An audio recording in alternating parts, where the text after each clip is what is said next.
Me presento, mi nombre es Sergio Antonio Zúñiga González, yo soy endocrinólogo. Eh, la medicina se ha vuelto en la especialización un tanto desintegrativa porque los especialistas nos dedicamos a ciertas áreas del cuerpo o del sistema humano. Sin embargo, la medicina sigue teniendo que ser integrativa. Aquí vemos un término que tal vez no muchos han oído, la psiconeuroinmunoendocrinología. Y esta es una ciencia que documenta desde el plano fisiológico la comunicación en ambos sentidos entre la mente y los sistemas del cuerpo, específicamente nervioso, inmunitario y el endocrino. Esta definición dice que centra sus estudios en el efecto del estrés en estos sistemas, y esto es si lo estamos viendo desde el punto de vista de la enfermedad. Sin embargo, esa comunicación bidireccional que existe entre la mente y todo el cuerpo tiene efectos sobre ambos, sobre la enfermedad y sobre la salud. Y obviamente, si lo pensamos así, tiene efectos sobre la vida, sobre la calidad de nuestra vida y sobre la muerte, tanto la causa de la muerte y la rapidez de la misma.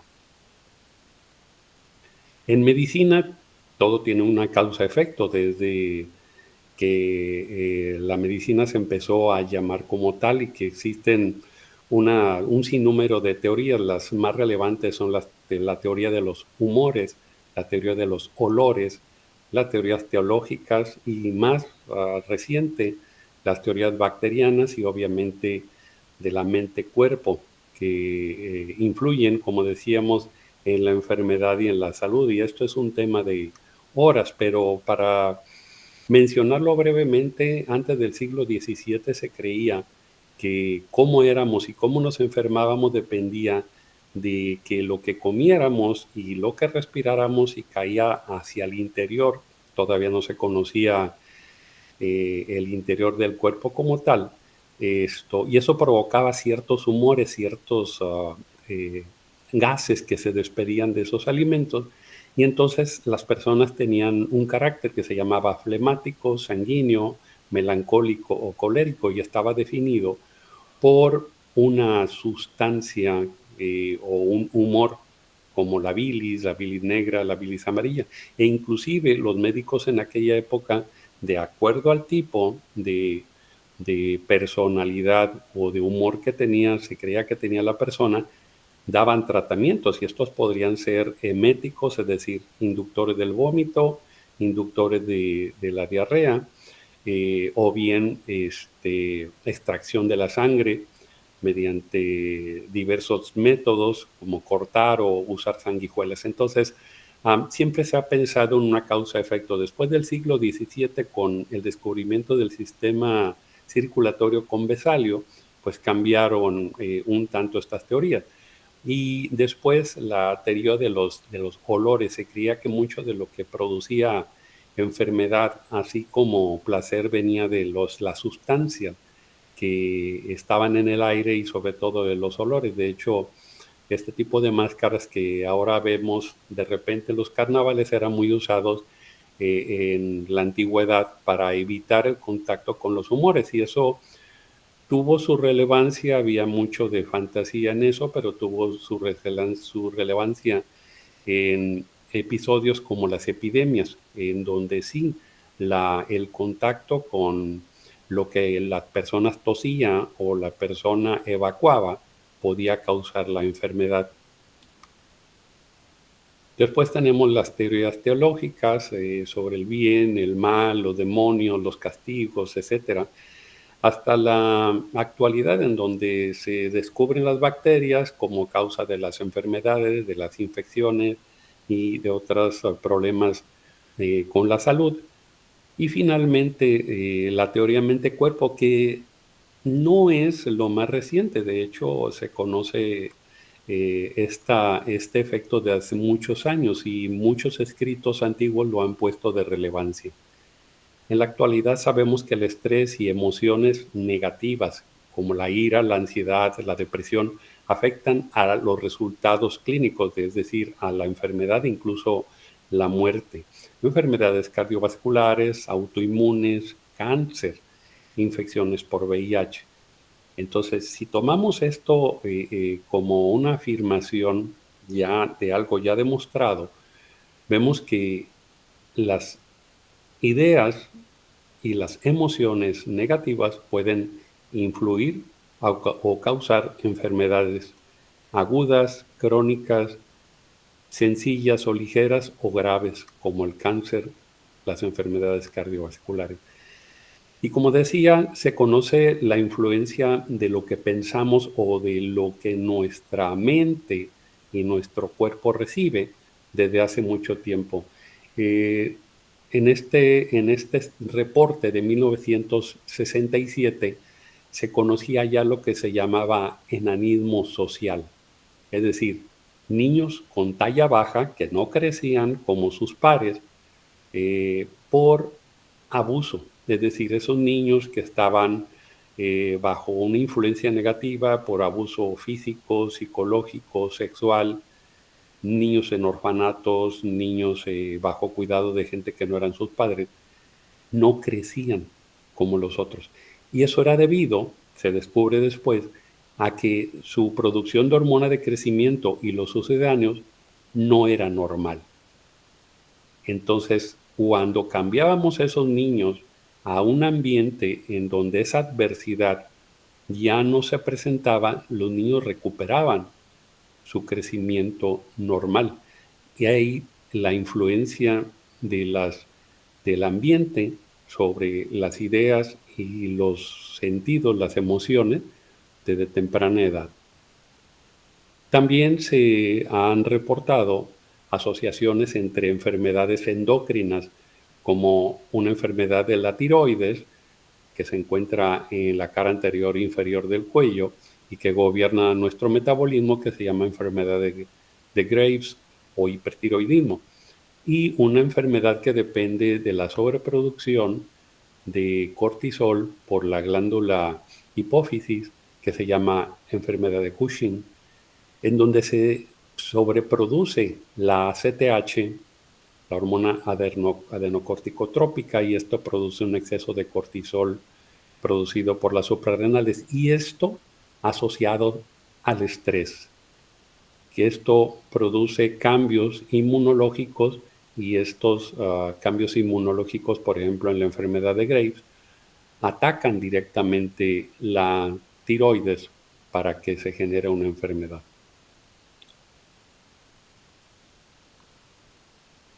Entonces, a través de los efectos que se generan por el estrés en el sistema nervioso, en el inmune y el endocrino, se ha evidenciado un circuito de retroalimentación entre estos sistemas por diferentes señalizaciones moleculares que conforman distintos lenguajes bioquímicos.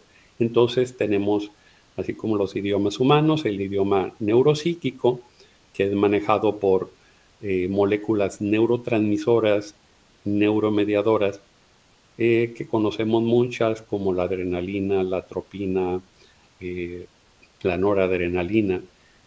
Un idioma inmunitario que está dado por citoquinas e inmunomediadores, también tenemos una gran cantidad de ellos, las interleucinas, los factores de necrosis tumoral, etcétera, y un lenguaje endocrino que es dado por otras moléculas conocidas como hormonas.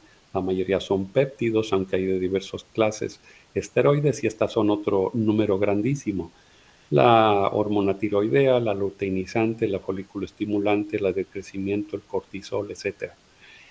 Estos lenguajes no son aislados, estos lenguajes están en intercomunicación, o sea, nuestro cuerpo es políglota en ese sentido, es decir, tanto emite un lenguaje en su propio idioma, pero entiende el de los demás.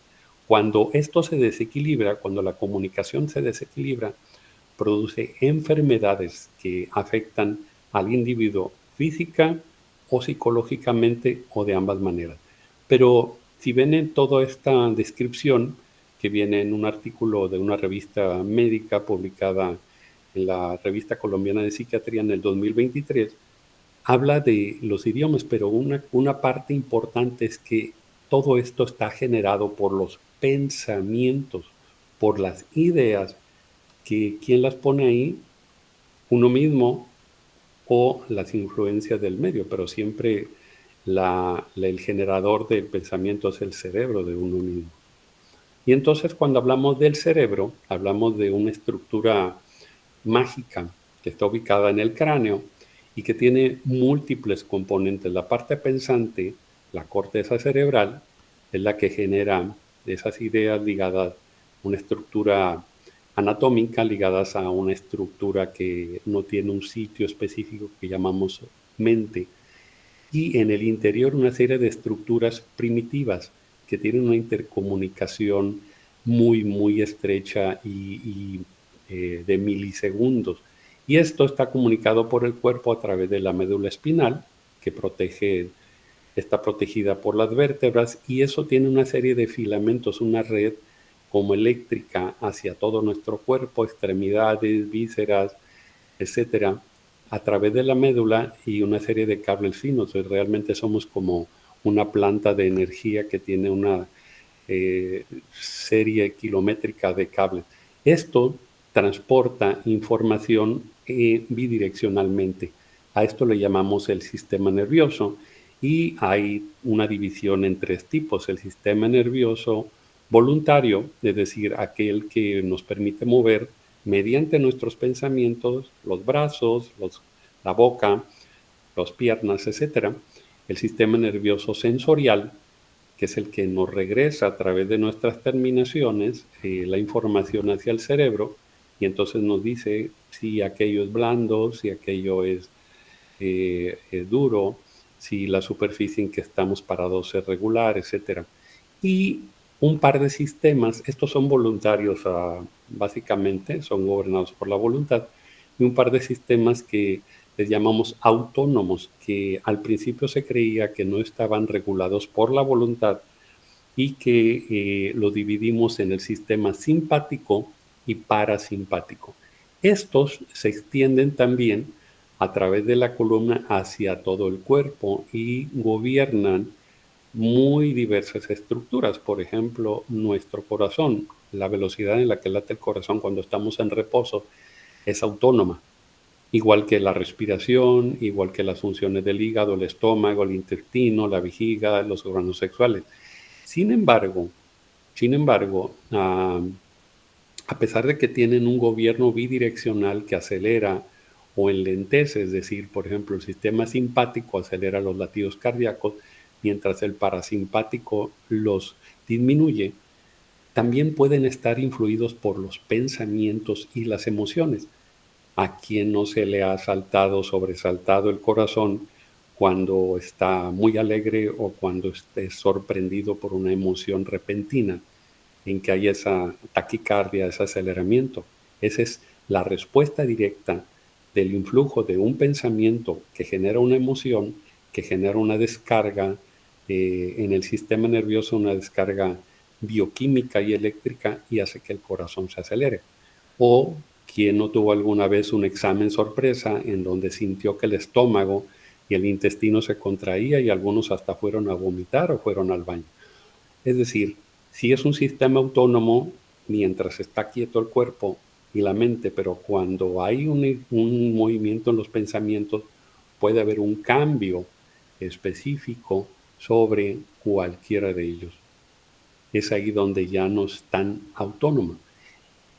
Y además, decíamos que la corteza cerebral es la que produce nuestros pensamientos, nuestros movimientos, pero hay una parte interna, muy interna, que es el sistema más primitivo, que está dividido en diversas partes a su vez, el sistema límbico, el hipocampo, la amígdala, etcétera.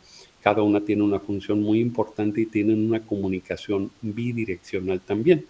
Por ejemplo, en el hipotálamo, que está en esta zona, tiene una comunicación muy importante, directa e indirecta, con la hipófisis para producir las hormonas que gobiernan la mayor parte de nuestros órganos. Pero vamos a hacer como que esto lo cortamos y lo esquematizamos así. Este es el hipotálamo, perdón, y este hipotálamo tiene muy diversas regiones que tienen que ver con la visión, con la producción de hormonas, a través de estímulos, como decíamos, de la hipófisis, que es la que está inmediatamente abajo. Es una glandulita del tamaño de un piñón, más o menos de esa forma y color. Y esta, a través de los diversos estímulos autónomos en su mayoría del hipotálamo, produce la liberación de factores. Por ejemplo, en lo que hablábamos del síndrome de Cushing, eso es una alteración de una función normal en donde el hipotálamo produce eh, hormona liberadora de corticotropina y esta a su vez produce ACTH o corticotropina que va a estimular a las glándulas suprarrenales, las que están arriba de los riñones, para producir cortisol. Estoy hablando de algo muy simplificado, de una manera muy simplificada. Este cortisol va a generar una modulación de diversas funciones en todo el cuerpo y mediante un mecanismo de retroalimentación frena o regula la producción de la CRH y la ACTH. Sin embargo, como vemos en este esquema, en esta simplificación, estos actúan, entre otras células, en las células inmunes, los linfocitos T, los monocitos, para moderar su función, es decir, para permitir que actúen, pero sin un exceso. Es como un sistema legal mediante mensajeros bioquímicos y va hacia los órganos inmunitarios, los ganglios, por ejemplo, para también actuar en la modulación. Esto, como ven en este esquema, a través de las mismas hormonas influyendo en otras estructuras, eh, produce una modulación hacia el sistema nervioso simpático y entonces puede disminuir la función del sistema nervioso simpático para estar en equilibrio con el parasimpático. En las mismas células inmunes también producen otros factores, producen hormonas que antes se creían que eran exclusivas del hipotálamo y de la hipófisis, para también, mediante estas y otros factores como las citoquinas, actuar sobre la producción y regulación de la CRH y la ACTH. Y esto contemplando uno solo de los flujos hormonales en el cuerpo. Entonces, como se ve, no son sistemas aislados, pueden actuar el sistema psíquico sobre el sistema inmunitario, sobre el sistema nervioso y el sistema endocrino en esta esquematización. Y si lo hacemos un poquito más amplio, aquí vemos cómo esa estructura de la producción del cortisol también es influido por otros factores como la producción del GABA, que es otra molécula neurosecretoria, y a través del influjo de la amígdala, que es uno de nuestros centros basales de defensa y de reacción emocional, y que el estrés psicológico y el estrés sistémico u orgánico pueden influir sobre otros núcleos que están en el mismo cerebro, el núcleo solitario y otros órganos, el núcleo del RAFE, para influir sobre tanto la producción hormonal como el sistema nervioso simpático a través de otras neurotransmisiones como norepinefrina, o bien de otras estructuras neurológicas que producen hormonas en la hipófisis posterior, como la vasopresina y la oxitocina. Y si lo vamos agrandando el cuadro, vamos a encontrar una serie de comunicaciones todavía más complejas. El punto es que hay evidencias del impacto del estrés en la susceptibilidad y en la evolución de enfermedades agudas y crónicas cuando hay un trastorno en la inmunorregulación.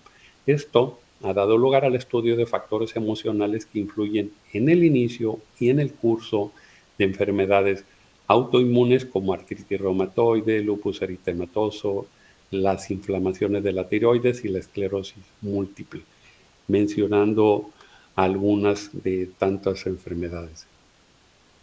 Entonces tenemos que el cerebro, que produce nuestras ideas, nuestros pensamientos, y eso también produce emociones que pueden influir en el cuerpo, pueden ser influidos a su vez por factores hereditarios, es decir, los genes, por factores ambientales, como vimos en el caso de los niños que están afectados por enanismo social, la misma personalidad del individuo y obviamente las emociones que se generan, los estilos de vida, todo eso pueden influir en estas interacciones. Obviamente también influye la epigenética, que descrita someramente es la capacidad de factores como alimentos, elementos en el aire, para al entrar al cuerpo ir hacia ciertos genes para activarlos o desactivarlos y esto producir una mejora en funciones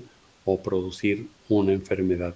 Y también depende mucho de la capacidad de adaptación individual, tanto a nivel psicológico como a nivel biológico.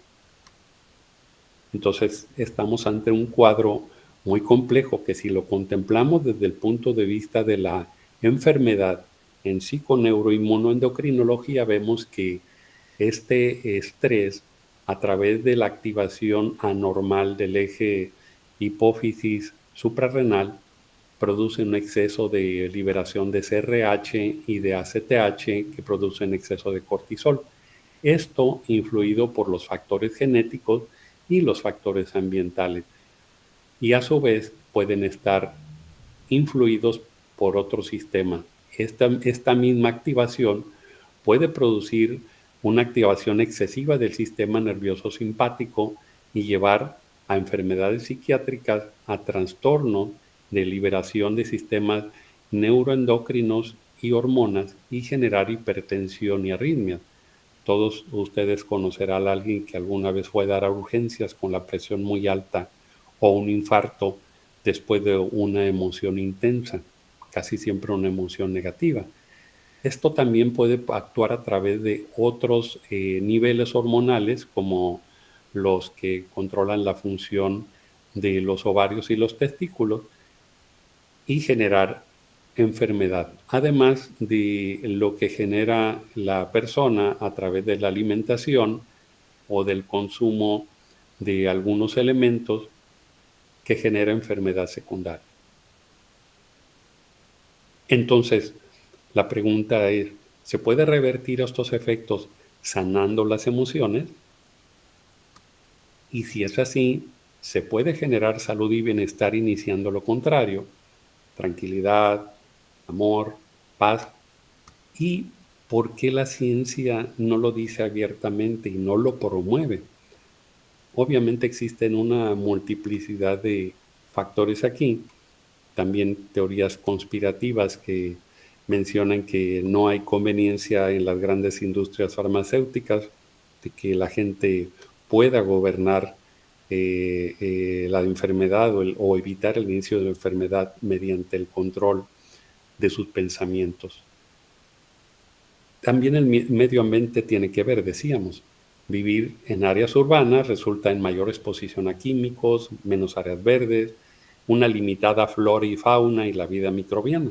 Y la vida microbiana cambia mucho también, lo que se asocia a disfunción inmunitaria en algunos humanos.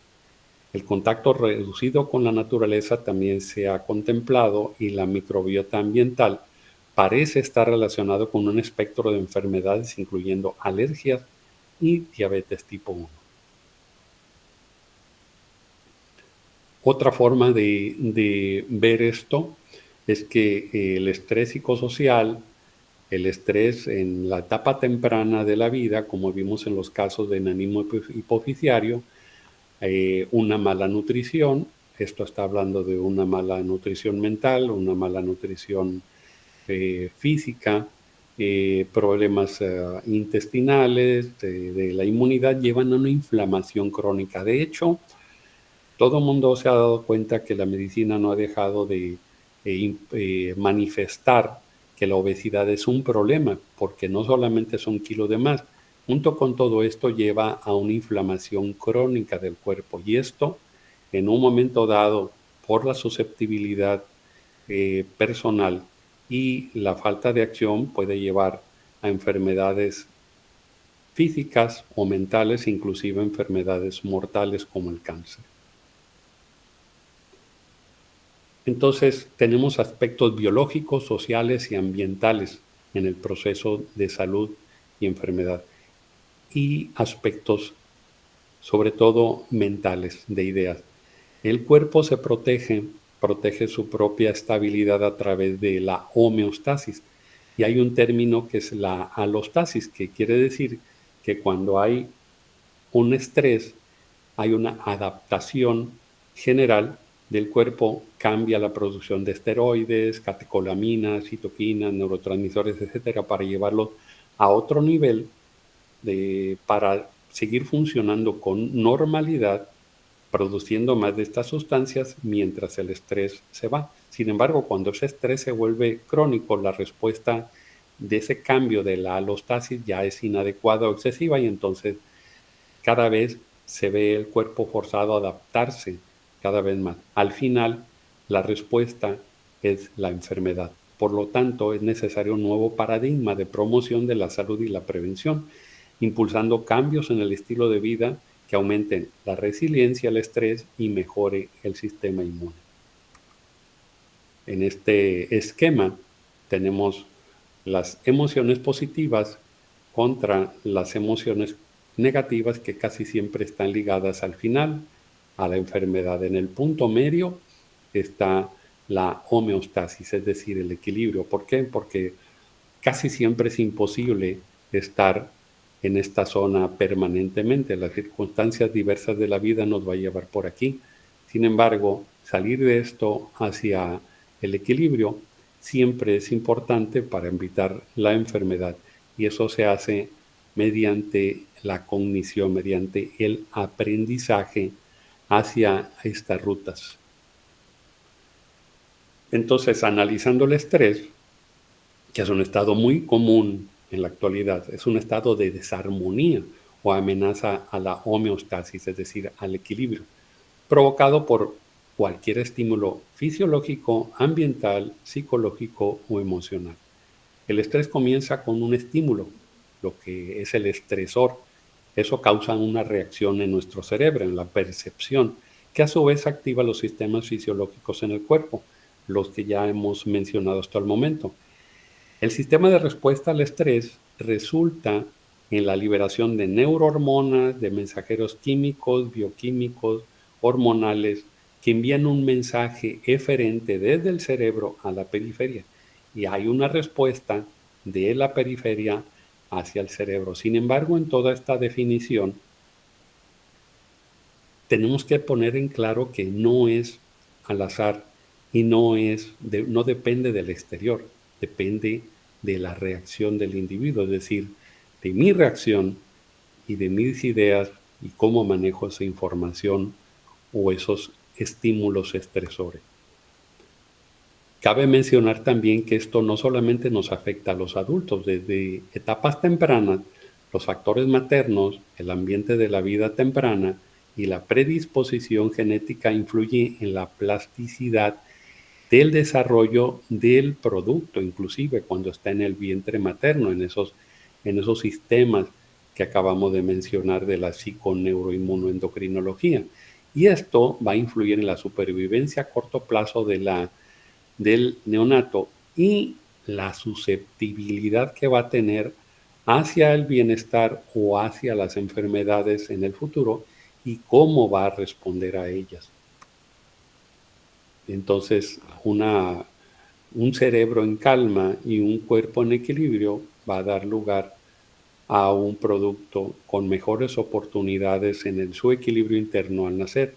Y si hay una alteración epigenética, es decir, dado por elementos externos, también puede alterar ese equilibrio y dar lugar a inflamación e inclusive a trastornos mentales o psiquiátricos desde temprana edad. Cosas que vemos ahora con con cierta frecuencia, el autismo, desórdenes de la atención e influir obviamente en la etapa adulta. Algo que no hemos mencionado claramente es que también esas emociones positivas o negativas tienen una influencia en nuestro segundo cerebro, lo que llaman el segundo cerebro, el sistema de la microbiota, el sistema de lo que está en nuestro intestino, que es el que absorbe. Esa mucosa intestinal de absorción tiene ciertas estructuras que, influidos por la microbiota, es decir, los microorganismos que están en ese interior, producen ciertas sustancias, producen el metabolismo de lo que comemos y la absorción de esos elementos. Cómo está la microbiota influye también en qué va a absorber y cómo lo va a producir. Y cuando hay un estado de estrés, eso o una alimentación anormal, eso puede influir directamente en la reacción intestinal y en la microbiota y producir factores anormal que van a dar lugar a trastornos en la conducta o en las emociones a través de estos elementos y generar una alteración secundaria mediante la producción de una alteración en el sistema psiconeuroendocrino. Este es un esquema sacado de un artículo sobre salud mental en los profesionales de la salud, en donde todo lo que tiene que hacer el profesional de la salud, en este caso el médico, puede estar influido positivamente por los recursos de su trabajo, por la salud mental y la motivación, y esto manejar correctamente su desempeño. Sin embargo, cuando las demandas y las emociones y motivaciones negativas son más fuertes, esto puede producir trastornos en su desempeño y en su salud, de tal manera que lo que llamamos el burnout, es decir, cuando esté la sobrecarga de trabajo, que puede ser física o moral, genera también esas alteraciones porque es un modo de estrés, alterando el eje hipófisis suprarrenal, la activación anormal del sistema nervioso simpático y del nervio vago, y eso genera una serie de descargas anormales en el sistema inmune que genera inflamación y, como decíamos, esto alterar la genética, en este caso, cambios epigenéticos dados por las emociones, por el estrés, hacia nuestro DNA que produce la activación de fabricación de algunas proteínas anormales o bien la disminución de la producción de proteínas favorables para la salud.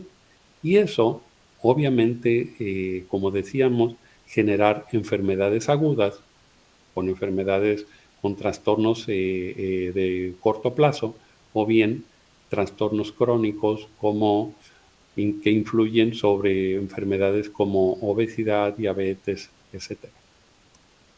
Entonces, como vemos, nuestro sistema nervioso en su parte eh, autónoma, tanto de simpático como parasimpático, sí es autónomo hasta el punto en que nuestros pensamientos y nuestras emociones trastornan su función. Y entonces, más bien aquí habría que detenerse a pensar si lo que generan nuestros pensamientos, lo que permitimos que nosotros o nuestros pacientes o nuestros trabajadores o nuestra familia, nuestros seres queridos, genera pensamientos de orden anormal o genera pensamientos positivos. Y esto está muy influido por lo que tenemos en la familia y en el medio social, lo que vemos en redes, los mensajes que nos llevas a través de las muy diversas medios de comunicación, incluyendo los que vemos en casa y en el trabajo. Eh, Otro recordatorio acerca de la potencia del pensamiento es el efecto placebo. Todo el mundo ha oído hablar del placebo, es decir, aquella sustancia que es eh, eh, que no tiene un poder farmacológico o una propiedad farmacológica curativa y que es empleada para producir una prueba de la eficacia de los medicamentos. Hay mucha literatura al respecto y muchos ejemplos. Me gustó que es de hace muchos años, en donde un médico británico probó unos remedios de un curandero. El curandero vendía unas varillas metálicas que se suponían que extraían la enfermedad del cuerpo, se llamaban tractores Perkins. Entonces, agarró dos grupos. A uno les puso los tractores Perkins originales y a otro grupo les puso unas estructuras semejantes, pero que no eran las originales, eran totalmente falsos. Y descubrió que 4 de cada 5 pacientes que tenían reumatismo informaron una mejoría del dolor. Y este experimento se ha repetido muchas veces con tabletas, gotas, inclusive cirugía. Grupos de pacientes que divididos en dos, el grupo de aquellos que fueron operados, por ejemplo, de la rodilla, que se manipuló, se limpió, y el otro grupo en donde solo se abrió la piel y se volvió a cerrar, tanto personas que fueron operadas como los que solo se simuló la operación, un porcentaje que puede ser hasta del 40-50% mejoraron. ¿De dónde salió esa mejora? De la mente del paciente. Y esto lo extraje de Wikipedia porque lo pone en lenguaje sencillo. Y dice que en investigación médica el efecto placebo aparece en diferentes situaciones, depende del grado de sugestión, que puede ser sugestión externa o una autosugestión, mi pensamiento. Su eficiencia responde aplicado a métodos de medicina no convencional. En los pacientes se curan solo si creen en ello. Y hay una explicación neurocientífica de la psiconeuroinmunoendocrinología. Esto está explicado por una estimulación, o sea, no por el placebo, sino por la idea que yo genero hacia el córtex prefrontal, órbito frontal y el cingulado anterior, que son partes de mi cerebro, el núcleo accumbens, la amígdala, la sustancia periacueductal y la médula espinal. Todo esto está implicado en el desarrollo cognitivo y emocional que influye en la percepción de la salud. Es decir, que la idea, mediante todas esas cosas que todos tenemos en nuestro cerebro, generó una curación. Y esto se ha comprobado, estos cambios que está mencionado, mediante estudios de resonancia magnética funcional. Es decir, se hace el estudio, mientras el paciente está en el proceso, se activa todo eso y el paciente se cura. No por la medicina, por la idea, la sugestión. Aún así tenemos que sigue habiendo muchos factores que pueden influir en la salud. La salud social, la actividad física, la forma en que comemos, la forma en que dormimos, la exposición solar, la exposición a la naturaleza, que generan mediante muchas formas de influencia tendencias a la salud o tendencias a la enfermedad. ¿Por qué? Porque es un todo integrado. Me gusta más esta diapositiva en donde la percepción, el pensamiento, la conducta, etcétera, mediante los diversos factores generan salud o enfermedad. Sin embargo, la parte principal de todo esto sigue siendo lo que hay en nuestra cabecita. Para lograr una mejora en la salud en general, tendríamos que invertir más en la educación en salud. Y no solo estoy hablando del gobierno, sino de nuestra propia educación en salud, para empoderar al individuo, para establecer principios y metodologías para cambiar nuestros estilos de vida y las prácticas saludables, incluyendo la ideación, la resiliencia, cómo manejamos los conflictos, cómo manejamos los contratiempos, inclusive transformar la adversidad para salir fortalecido o renovado. Desarrollar estrategias para prevenir enfermedades y recuperar la salud. Y la educación en la salud debe ayudar a las personas a aprender a tomar medidas para mejorar la habilidad de combatir la enfermedad, armonizar y balancear la función mente-cuerpo. Y entonces hacer una prevención y mejorar la calidad de vida, es decir, promover nuestra nutrición mental, es decir, nuestra mejora en la vida no va a depender nada más del magnesio y el selenio, sino más bien de lo que tenemos acá. Aunque claro, los factores influyen como la alimentación, el descanso, el ejercicio, muy valioso, y el eliminar hábitos no saludables. Tener un consumo diario equilibrado, como nos han dicho la ciencia de la nutrición por mucho tiempo, y consumir una cantidad adecuada de vitaminas. Ojo, como médico, como endocrinólogo, como nutriólogo, no estoy promoviendo que agarremos 20 cápsulas y tomemos todos los días. Estamos hablando de que todo eso generalmente viene en una dieta equilibrada y cuando no es así, entonces tenemos que adicionarla. Hemos visto mucho esta afirmación del poder de las palabras cuando las decimos hacia el contexto propio o hacia el contexto del ambiente o de las personas son poderosas. Sin embargo, también es muy importante lo que entra en nuestro cerebro mediante esa información. Y entonces podríamos recibir o permitir que nuestro cerebro reciba piezas valiosas y no basura, y también emitirlas. Y existen hasta la actualidad, no son nuevas la mayoría, muchas disciplinas que ayudan a mejorar esos procesos mentales, cómo manejamos nuestra mente y lo que dejamos entrar en nuestra mente y cómo nuestra mente y nuestras emociones reaccionan a ello. Actualmente muy en boga la psicoterapia, la meditación, el mindfulness. La mayor parte de las formas de entrenamiento mental sirven. Sin embargo, hay que saber cuál es el contexto de la persona que necesita una mejora para poder dirigir el entrenamiento en forma adecuada. Definitivamente, en medicina desde hace muchos años, el mindfulness y la meditación se ha visto probada múltiples veces en la mejora de la salud mental y de la salud física, ayudando a romper el estrés, a evitarlo y a recuperar un equilibrio. Entonces depende mucho de lo que tengamos en mente, es lo que va a permear a nuestro cuerpo. Y diríamos que lo que generemos es importante, pero también lo que permitimos que entre hacia nuestra ideación. Y entonces nos damos cuenta que la ideación y los mensajes que generamos día a día son muy importantes para nuestra salud mental y física.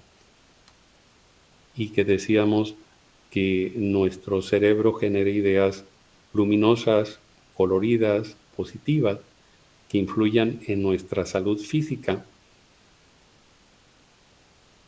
¿Qué es lo que queremos? Un cerebro con una ideación gris que permea hacia nuestro cuerpo o una ideación que ayude a nuestro equilibrio. Entonces, lo que dejemos que entra, no lo que entra, lo que dejamos que entra es muy importante para poder eh, manejar un sistema psiconeuroendocrino adecuado y evitar que esas cosas que contaminan nuestra ideación se conviertan en una permeación tóxica hacia nuestro organismo. Tendremos que pensar en nuestros pensamientos y decidir de qué lado vamos a querer estar. Muchas gracias.